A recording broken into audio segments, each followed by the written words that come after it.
We were talking about what this might mean for private schools. Is it going to get any easier to get into a private school if the applications are down?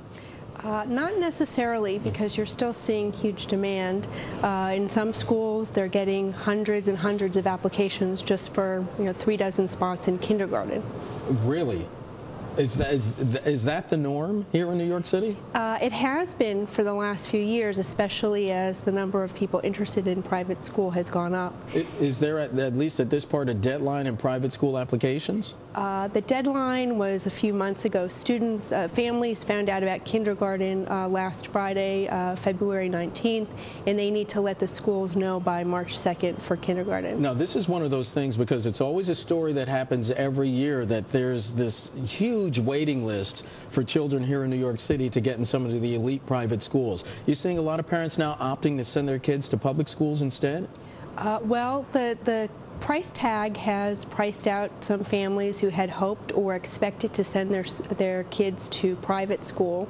So you've seen more of an interest in public school. And as a result, some of the public schools are getting very crowded.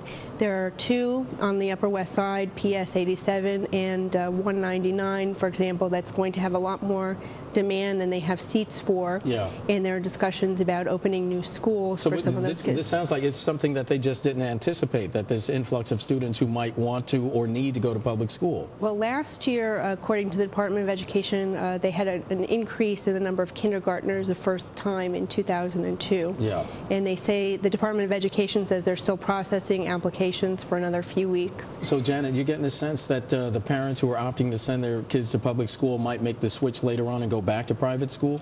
That's certainly possible, especially for middle school or high school. If you're thinking about sending your kid to college in 10 years or so, you've got to start saving. Right now, the cost for a private school, the Ivies, are in the $50,000 to $55,000 a year range, and that's not factoring in all the tuition increases that they'll be charging for the next 5 to 10 years. Bloomberg's Janet Lorin joining us this afternoon on set. Janet, thank you so much. We appreciate it.